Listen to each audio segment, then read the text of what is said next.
우리 교회에서 여는 여름 어린이 성경학교가 이제 한 주간 남았습니다.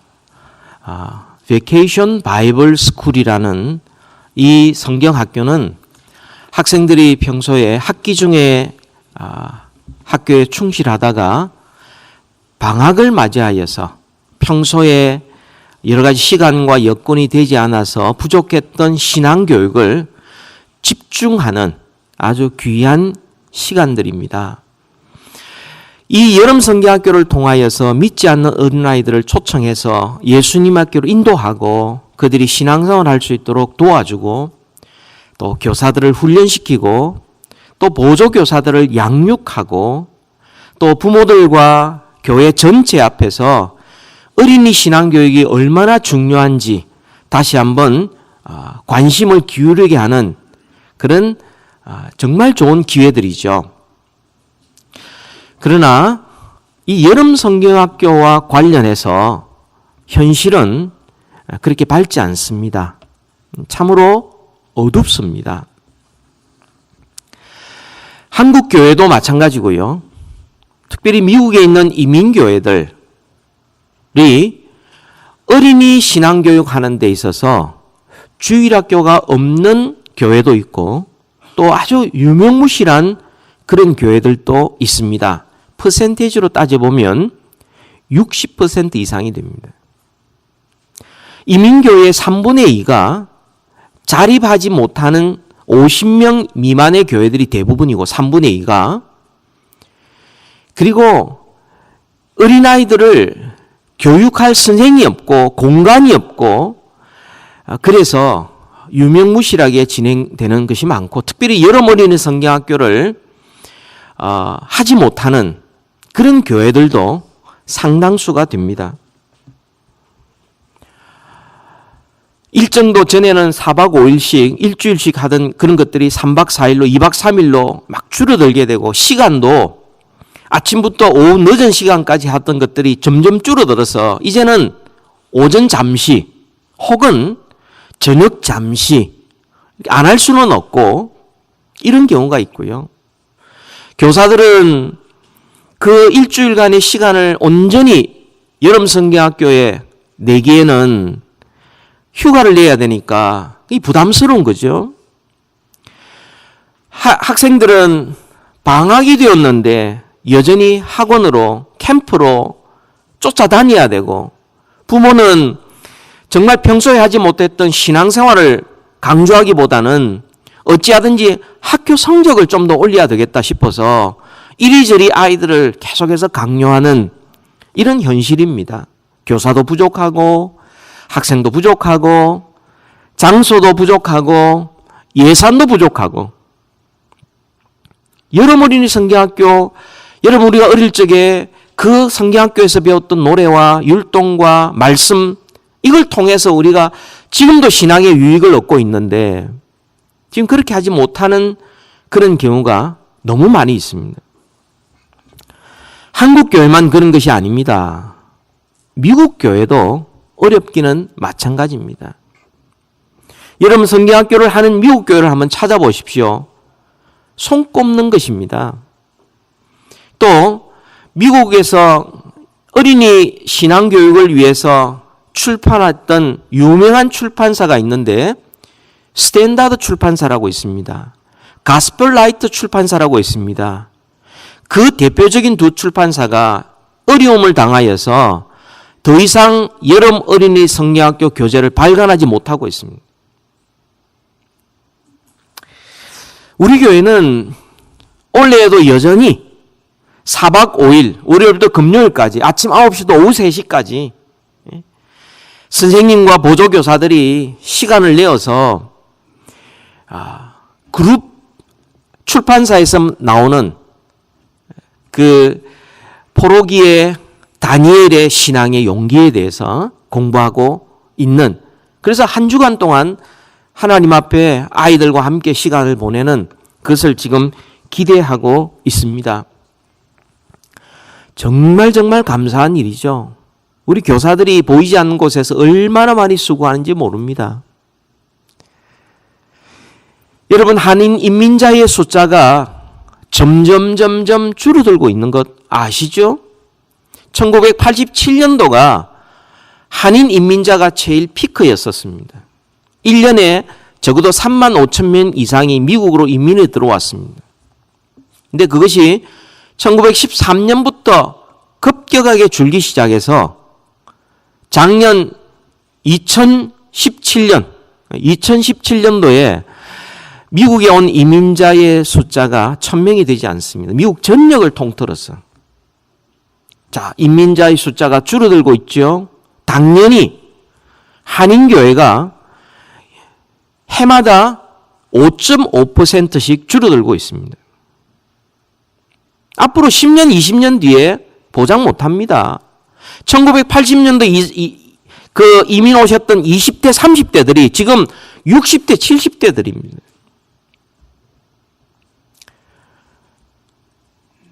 그리고 이런 상황 속에서 부모들이 아이들을 신앙교육시키는 것보다 이 미국에서 출세하는 일에 더 바쁘다 보니까 아이들이 관심이 점점 신앙에서 떠나게 됩니다. 그러면 앞으로 우리 한인들과 교회들과 우리의 미래가 어떻게 되겠습니까? 학생이 없다, 선생이 없다, 장소가 없다, 예산이 부족하다, 해도 잘 보이지 않는다. 이런 여러 가지 조건 때문에 우리는 미리 포기하지 말아야 하겠습니다. 아무리 어려워도 씨앗을 먹는 법은 없습니다. 씨앗을 뿌려야 열매를 맺지요. 힘을 들어도 올해 뿌려야 내년에 추수를 할 수가 있는 것입니다. 작은 씨앗이라도 미래를 생각하여 믿음의 씨앗을 뿌릴 때에 그 작은 씨앗에서 맺어지는 열매는 하나를 뿌리면 하나가 아니라 하나를 뿌리면 100배, 60배, 30배의 아름다운 결실을 할 수 있는 것입니다. 그래서 오늘은 다음 세대에게 믿음의 씨앗을 뿌립시다 라는 제목으로 말씀을 증가하려고 합니다. 우리 한번 따라해 봅시다. 다음 세대에게 믿음의 씨앗을 뿌립시다. 예, 그렇습니다.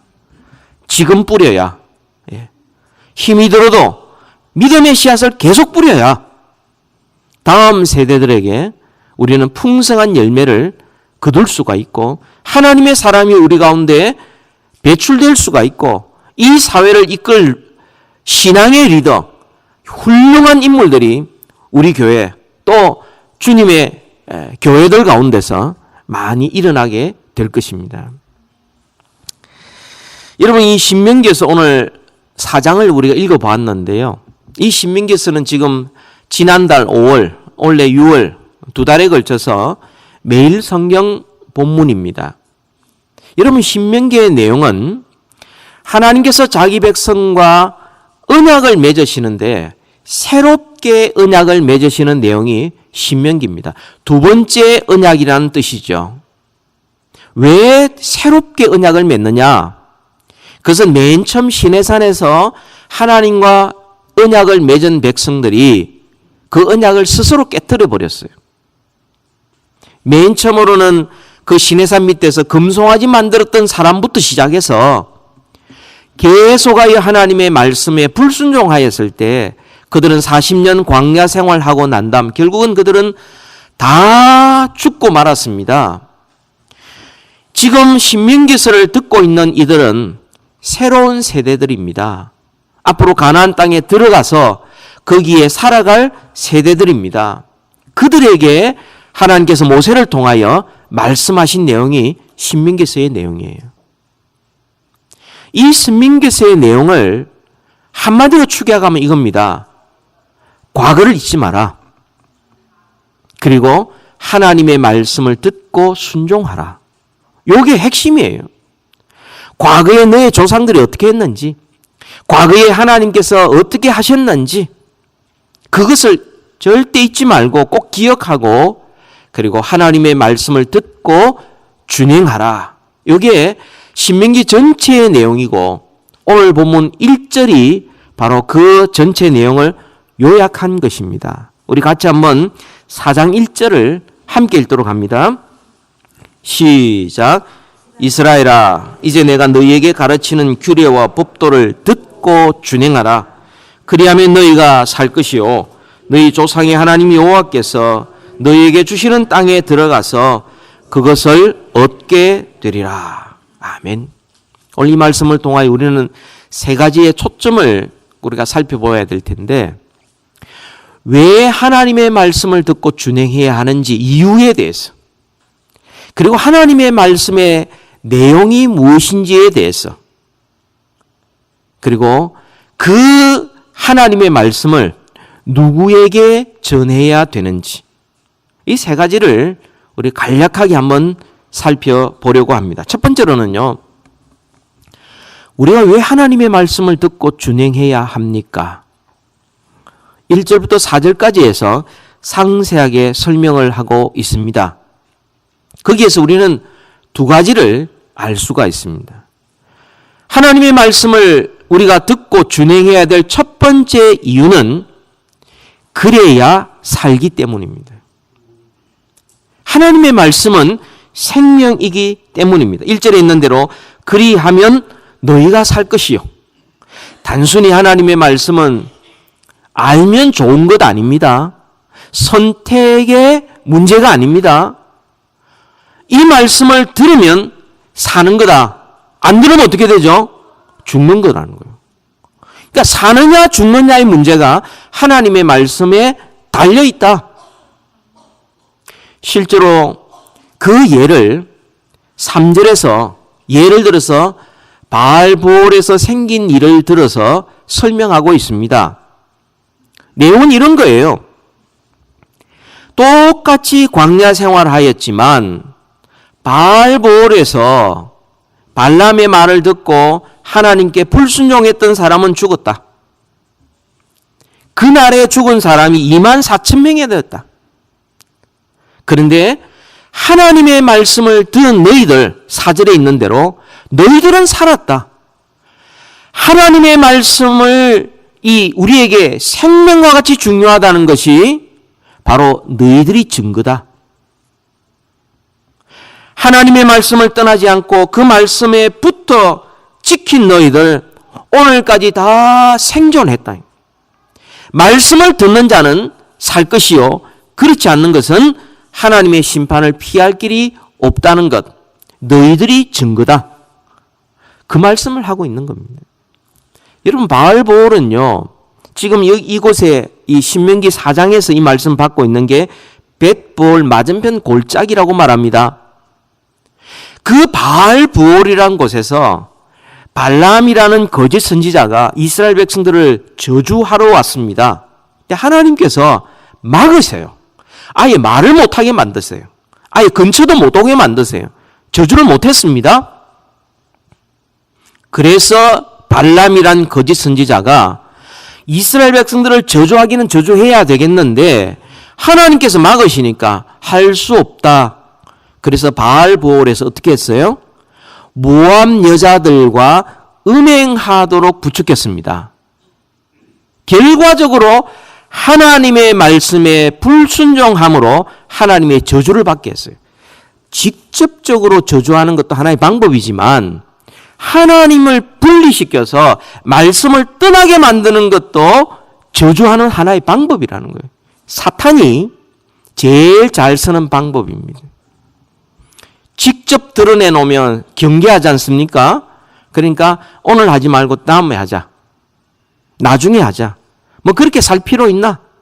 뭐 세상 사람 다 그렇게 사는데 너라고 뭐 별 수 있냐? 대충 살자. 그래서 하나님으로부터 점점 멀어지게 만들고 세상과 점점 가까이지게 만들어서 결국은 저주받는 인생으로 만들어버리는 거예요. 무서운 이야기예요. 하나님의 말씀을 들으면 살고 그렇지 않으면 죽임을 당할 수밖에 없는 것. 여러분, 이스라엘 백성들의 지금 이 말씀을 듣는 사람들의 입장에서 한번 생각해 보십시오. 죽었던 24,000명은 그들에게는 아무나가 아니었습니다. 애니바디스가 아니었습니다. 유엔 총회에서 대한민국의 오준 대사가 북한 동포를 이야기하면서 그들은 우리에게 아무나가 아닙니다. 우리의 부모요, 우리의 형제자매요, 우리의 민족입니다. 라고 했던 유명한 연설이 있지 않습니까? 아무나가 아니었어요. 똑같이 같이 광야에서 매일 같이 부대끼던 부모였고 형제자매였고 친척이었고 이웃이었고 친구들이었어요. 그런데 하나님의 말씀에 불순종하였을 때 그들은 죽임을 당하였고, 하나님께 꼭 붙어서 말씀을 지키던 자들은 살아 있습니다. 여러분, 사람은 하나님의 말씀으로 살아야 비로소 영생을 누릴 수가 있습니다. 신명기 8장에 있는 대로 사람이 떡으로만 사는 것이 아니요, 하나님의 입에서 나오는 모든 말씀으로 살 것이니라는 말씀의 내용이 바로 이런 내용이에요. 떡을 먹고 만나를 먹고 물을 마셨던 사람들은 다 광야에서 죽었습니다. 그런데 하나님의 말씀을 지키던 사람은 지금 살아 있습니다. 그리고 그들은 가나안 땅에 들어갈 수 있었고 하나님의 은혜 가운데 인도함을 받을 수 있었던 것입니다. 말씀이 생명입니다. 두 번째로는요, 우리가 왜 하나님의 말씀을 듣고 준행해야 하는가? 그것은 모든 일은 하나님의 약속대로 이루어지기 때문입니다. 여러분, 1절 말씀에 있는 그대로죠. 너희 조상 하나님 여호와께서 너희에게 주시는 땅에 들어가서 그것을 얻게 되리라. 주님이 약속하셨어요. 그 약속의 말씀을 지키는 자는 약속이 이루어졌어요. 그 약속을 어긴 자들은 그 약속이 그들에게 이루어지지 않았습니다. 하나님께서 세상을 창조하실 때 말씀으로 창조하셨어요. 하나님의 말씀은 헛된 것이 하나도 없습니다. 그렇게 하시겠다고 말씀하시면 그대로 이루어지는 능력이 있습니다.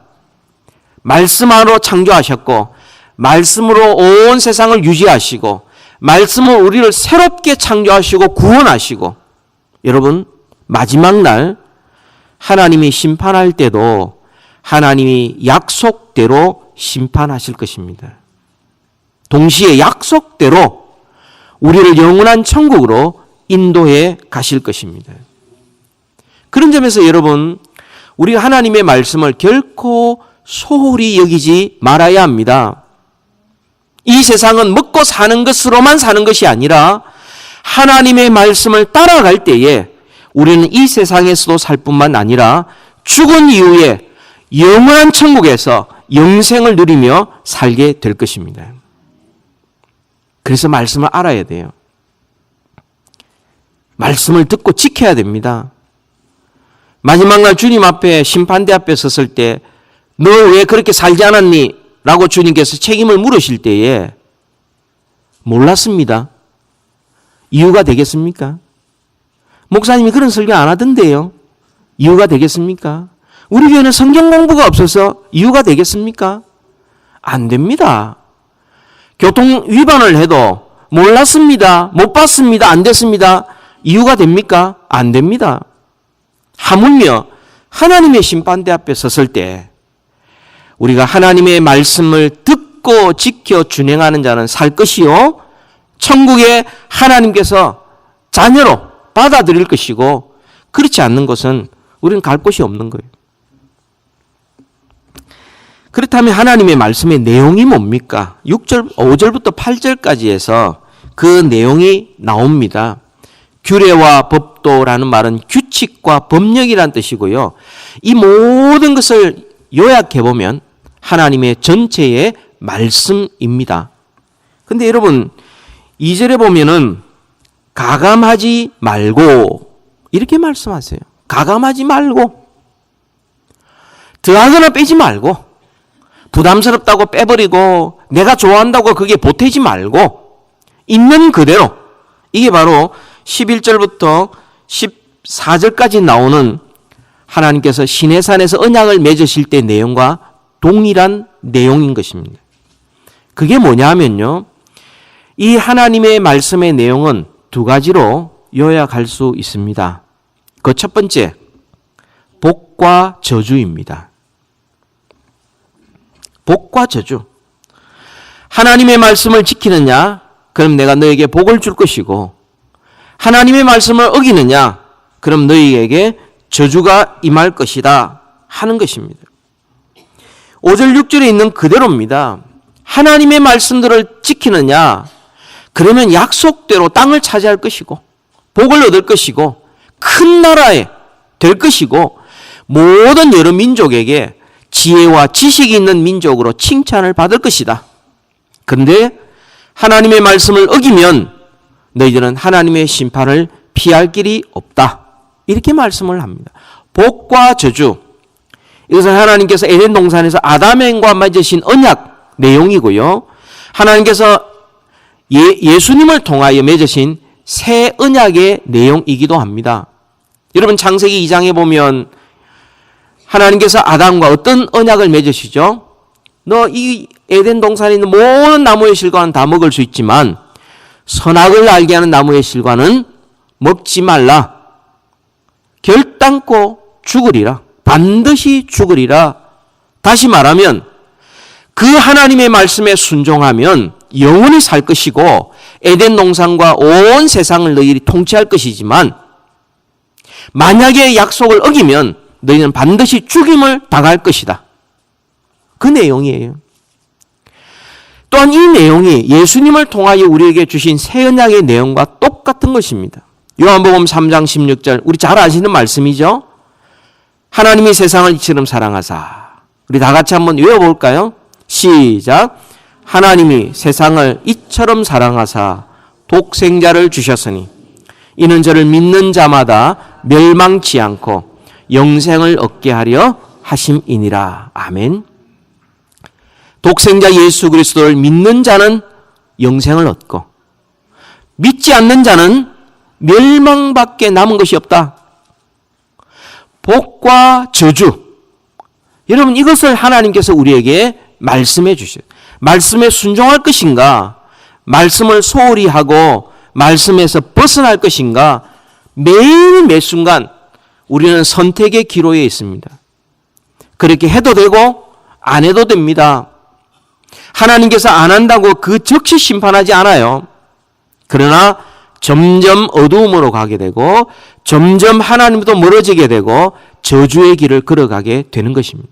그러나 말씀을 듣고 그대로 지키면 점점 밝은 길로 가게 되고 생명의 길을 걸어가게 되고 하나님과 행복한 삶을 살도록 하나님께서 이끌어 주시는 것입니다.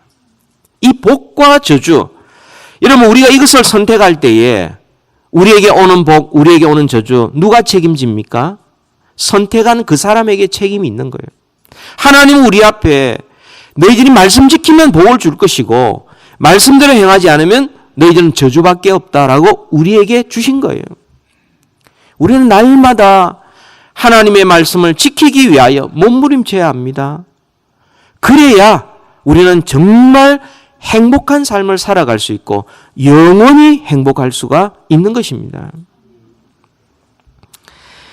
또 하나님의 말씀의 내용은 또 한 가지가 있습니다. 그것은 사랑과 공의입니다.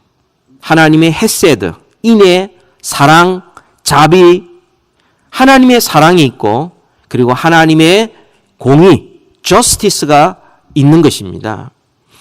여러분 본문에 보시면 7절, 8절에 나오는데요. 7절 말씀을 한번 다 같이 한번 읽어보겠습니다. 이 하나님의 사랑이 어떻게 나타났는지 시작. 우리 하나님 여호와께서 우리가 그에게 기도할 때마다 우리에게 가까이 하심과 같이 그 신이 가까이 함을 얻은 큰 나라가 어디 있느냐. 이게 당연히 그런 나라가 없지요. 이런 하나님을 모신 민족이 없지요. 세상에 많은 신들이 있고 종교들이 있습니다. 사람들이 두려워하는 신들이 있어요. 근데 그 신들은 말도 못하고요. 듣지도 못합니다. 동행할 수도 없어요. 함께 걸어갈 수도 없어요. 사람들이 도와줘야 겨우 이동이 가능한 것입니다. 말도 못해서 비가 오면 다 맞고 앉아 있어야 되고요. 그 추운데 그렇게 알뜰살뜰 살피던 그 신상이 바깥에서 바람 맞고 앉아 있을 때 좀 서글픈 생각이 듭니다. 세상의 모든 신들은 어쩔 수 없어요. 말도 못하고 듣지도 못해요.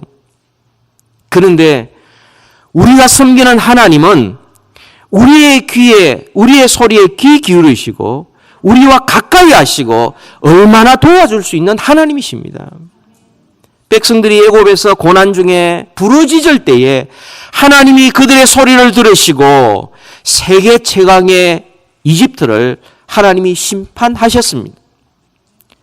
홍해를 건너게 하셨고, 그리고 그들이 광야를 지나갈 때에 그들을 공격했던 가나안 족속들, 시온과 옥이라는 대표적인 왕들이 있는데 백성들의 기도에 하나님이 응답하셔서 그들을 이기게 만들어 주셨어요.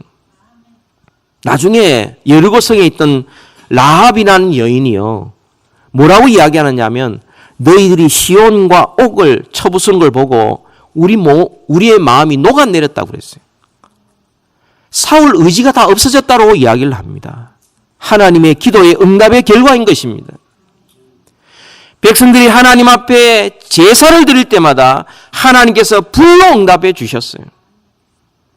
그들의 필요를 구할 때마다 하나님은 먹을 것 주셨고 마실 것 주셨고 그들을 입히셨고 그들을 인도해 주셨습니다. 이런 하나님이 세상에 어디에 있습니까? 여러분, 세상의 모든 종교는요, 그 신을 만나려면 찾아가야 돼요. 주소를 물어 찾아가야 됩니다. 근데 우리 하나님은 이미 우리 곁에 계십니다. 우리가 어디에 있든지 주님을 예배할 수 있고 기도할 수 있고 우리에게 응답해 주시는 살아계신 하나님, 이 하나님이 세상에 어디에 있습니까? 우리는 그런 하나님의 사랑을 받고 있는 자들이고, 뿐만 아니라 우리 하나님은 공의의 말씀을 우리에게 주셨습니다. 우리 8절 말씀, 이것도 한번 읽어볼까요? 시작. 오늘 내가 너희에게 선포하는 이 율법과 같이 그 규례와 법도가 공의로운 큰 나라가 어디 있느냐? 하나님의 율법이 너무나 탁월해서 비교할 수 없다. 여러분, 그 당시 모세의 율법 주어졌을 때 그 당시 제일 그 동시대에 유명했던 법이 함무라비 법전입니다. 함무라비 법전. 여러분, 함무라비 법전의 핵심 내용이 뭡니까? 이 법의 가장 중요한 형평성의 원리예요. 눈에는 눈, 이에는 이. 들어보셨죠? 그죠? 이 법의 가장 기초가, 이 형평성의 원리가 함무라비 법전에 기록되어져 있습니다. 성경에도 이에는 이, 눈에는 눈이라는 내용이 기록되어져 있습니다. 그래서 학자들이요, 이게 함무라비 법전의 영향인가 아니면 모세율법이 그들에게 영향을 주었냐 많이 연구하고 있는데, 오늘날 성경을 하나님의 말씀으로 믿지 않는 자들은 이런 결론을 내렸습니다. 성경의 율법은 너무나 탁월하기 때문에 모세 시대 때 기록되어졌을 리가 없다. 나중에 있는 사람들이 기록했을 거다. 이게 하나님의 말씀을 믿지 않는 사람들의 결론이에요. 근데 그 결론을 맺고 난 다음에 계속 연구를 해보니까 역사적으로 고고학적으로 여러 가지 분석해 보니까 이 신명기는 모세가 기록되었다고 밖에 결론 내릴 수가 없는 거예요. 하나님의 율법과 세상의 법은 비교할 수가 없구나. 도대체 여러분, 함무라비 법전에서 눈에는 눈, 이에는 이라고 이야기를 할 때에 거기에 사람들의 이 계층이 자유인이 있고 반쯤 자유인이 있고 노예가 있습니다. 그러면 이 자유인이 최상층 계층인데 이 사람이 노예를 죽인다면 어떤 일이 벌어지느냐? 벌금 조금 내고 끝내요. 근데 만약에 노예가 자유인을 죽이면 어떤 일이 일어나죠? 눈에는 눈, 이에는 이, 죽였으니까 너도 죽이는 거야. 절대 형평성의 원리에 기초한 법이 아닙니다. 사람을 일단 구분해 놓고 그 사람에 따라서 적용이 다 달라지고 법의 적용이 다 달라지는 것이 세상의 법인데, 하나님의 법은 모든 사람은 하나님의 형상으로 지음받아 하나님 앞에 존귀한 사람들이다. 그러니까 내 생명 귀한 줄 알면 남 생명 귀한 줄도 알아야 된다. 이게 세상 법과 비교할 수 없는 거예요. 뿐만 아니라요, 이 함무라비 법전이 그 조항이 한 282개의 조항이 있습니다. 성경에는, 하나님의 율법 성경에는 연약한 자, 억울한 자, 장애를 가진 자, 고아와 과부를 잘 돌봐줘야 된다. 너희들이 그들에게 행하는 모든 일들은 하나님 앞에 하는 것이고 하나님께서 갚아줄 것이다. 이게 하나님의 법이에요. 하나님의 법. 여러분, 함무라비 법에 282개 조항에 보면은 그런 조항이 하나도 없습니다. 장애를 가졌거나 가난하거나 혼자 살거나 고아들은 사람의 축에 늙지 않는 것이 함무라비 법전이었어요. 여러분, 우리가 이 세상을 살아가고 있고 이 사회법을 지키고 있지만 우리의 최종적인 기준은 세상 법이 아닙니다. 하나님의 말씀의 법, 하늘의 법, 하나님이 세우신 법을 따라야 합니다. 세상의 법을 내가 다 지켰다고 의로운 자가 되는 게 아니에요. 하나님의 말씀 앞에서 의롭다함을 받아야 진짜 의로운 자가 되는 것이에요. 많은 사람들이 그럽니다. 나는 전과가 없어. 나는 잘못한 거 하나도 없어. 내가 왜 죄인이야? 이건 세상에 속했기 때문에 그렇고요. 하나님의 말씀을 모르기 때문에 그런 것입니다. 하나님의 말씀에 비추어 왔을 때 누가 의인이요, 누가 죄인인지 명백하게 나타나게 되는 것이죠. 여러분, 그런 점에서요, 우리는 하나님의 법을 지키면서 이 세상의 법 이상의 높은 차원의 법을 지키는 사람들입니다. 예수 믿는 사람들이 세상 속에 나아가 살아갈 때에 세상 사람들이 이렇게 이야기를 해야 됩니다. 진짜 예수 믿는 사람은 정직하구나. 진짜 예수 믿는 사람은 남을 잘 배려하구나. 자기의 소중한 것 알고 남을 배려할 줄 아는 사람이구나. 진짜 예수 믿는 사람은 정직하고 공의로워서 믿을만 하구나. 이런 말을 들어야 하나님의 자녀답게 살아가는 것입니다. 오늘 현실이 어떠합니까? 하나님을 모르는 사람들이 교회를 향하여서 이런저런 말을 하면서 비꼬고 조롱하고 있습니다. 이것은 정상적인 그리스도인이 정상적인 기독교가 아니라는 이야기입니다. 초대교회를 보십시오. 세상 사람들한테 칭찬받는 것이 그리스도인의 모습이었어요. 우리의 기준은 세상의 기준이 아닙니다. 하나님의 나라에 합당하게, 복음에 합당하게 사는 것, 이게 우리에게 필요한 겁니다. 하나님의 법의 내용은 복과 저주, 사랑과 공의가 하나님의 말씀의 핵심 내용이에요. 자, 그렇다면 여러분, 이 하나님의 말씀을 누구에게 전해야 하겠습니까? 오늘 본문 9절과 10절에 보면 반복해서 말씀하시는 내용이 있는데 대상이 둘입니다. 자, 첫 번째, 우리 9절만 한번 읽읍시다. 9절만. 다 같이 시작. 오직 너는 스스로 삼가며 내 마음을 힘써 지키라. 그리하여 내가 눈으로 본 그 일을 잊어버리지 말라. 내가 생존하는 날 동안에 그 일들이 내 마음에서 떠나지 않도록 조심하라. 너는 그 일들을 내 아들들과 내 손자들에게 알게 하라. 첫 번째, 우리가 하나님의 말씀을 전해야 될 대상, 그것은 바로 우리 자신입니다. 나 자신입니다. 스스로 삼가 힘써 지키며 잊지 말라, 그렇게 말씀을 합니다. 신앙교육은 어디서 제일 먼저 시작되어야 되느냐 하면 부모로부터 시작이 돼요. 부모의 마음에서부터 시작돼요. 자기가 먼저 하나님을 만나고 하나님을 경험하고 먼저 주의 말씀을 읽고 먼저 기도함으로 말미암아 비로소 신앙 교육이 시작이 되는 거예요. 우리가 비전 라이프를 하고 1:1 양육을 하고 또 올리브 모임을 하고 이렇게 하는 이 모든 것들은 우리가 먼저 하나님의 말씀을 배우고 익히고 적용해서 우리가 하나님 앞에 바로 서게 하기 위해서 바로 그 일인 것입니다. 제가 종종 말씀드린 게 있습니다.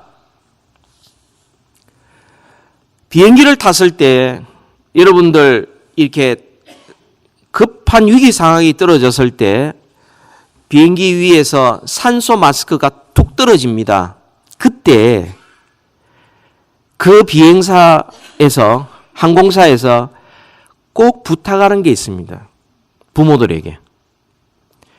그 산소 마스크가 툭 떨어졌을 때 아이한테 산소 마스크 씌운다고 그러고 있지 마라. 제일 먼저 산소 마스크는 부모가 먼저 써야 된다. 그리고 확인하고 그 다음에 아이에게 입혀서 산소 마스크를 확인시켜 주라. 이렇게 부탁하고 있어요.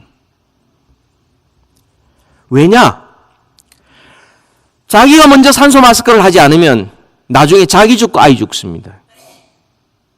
내가 먼저 하나님의 말씀을 받고 기도하고 신앙 위에 바로 설 때 비로소 우리 온 가족, 주위 모든 사람들에게 이 복음의 영향력을 미칠 수가 있는 거예요. 본이 될 수가 있는 거예요. 그리고 마지막 두 번째로는 대상이 누구냐면 자손들입니다. 내 자손들과 그리고 내 손자들에게 알게 하라. 내 자손들에게 이야기를 하고 손자들에게 이야기하면 가르치면 하나님의 말씀을 가르치면 그들이 그 자손들을 또 가르치게 될 것이고 이것이 바로 신앙의 유산이라고 말합니다. 여러분 다음 세대에게 믿음의 씨앗을 뿌리는 것은 선택사항이 아닙니다. 이것은 사느냐 죽느냐의 생존의 문제인 것입니다. 지금 믿음의 씨앗을 뿌리지 않으면 우리는 그 열매를 결코 거둘 수가 없습니다. 만약 부모가 먼저 말씀을 읽고 준행하지 않으면 어떻게 우리의 자녀들이 말씀 앞으로 나오게 되겠습니까? 하나님의 말씀 없이 어떻게 생명을 얻고 어떻게 약속을 누릴 수가 있겠습니까?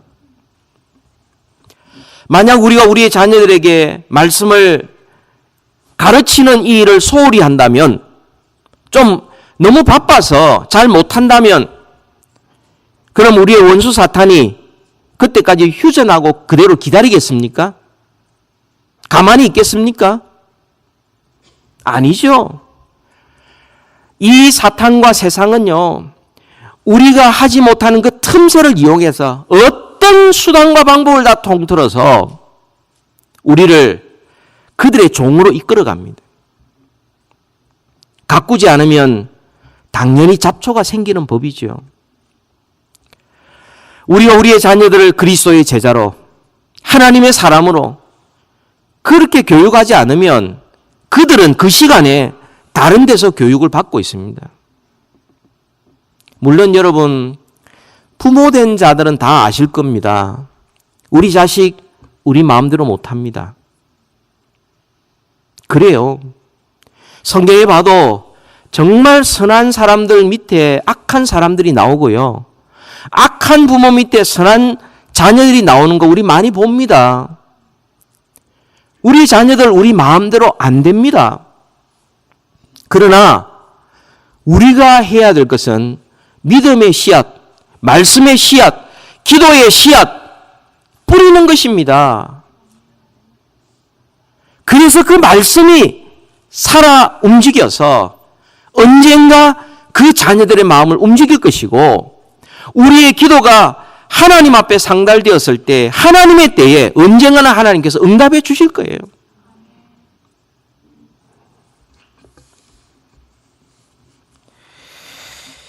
여러분, 모든 부모뿐만 아니라 우리 교회의 모든 교우들은 다음 세대의 선생들이 되어야 합니다.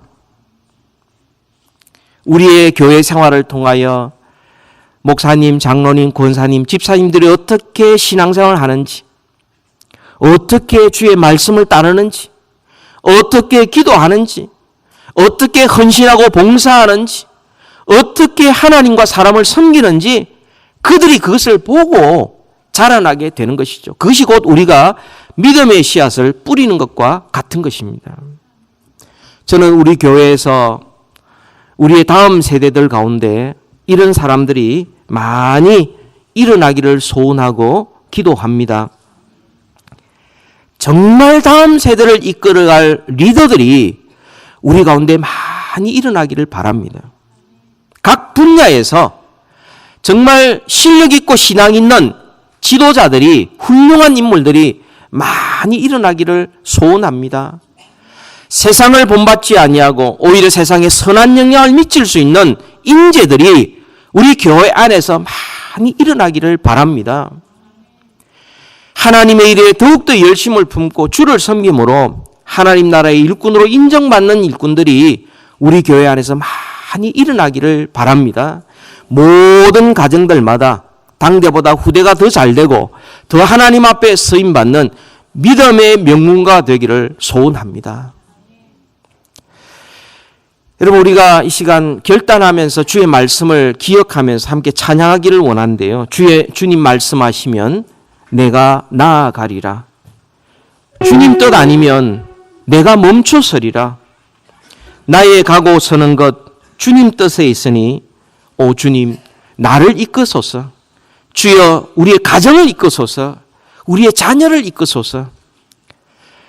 우리 시간 같이 한번 찬양하면서 함께 결단하기를 소원합니다.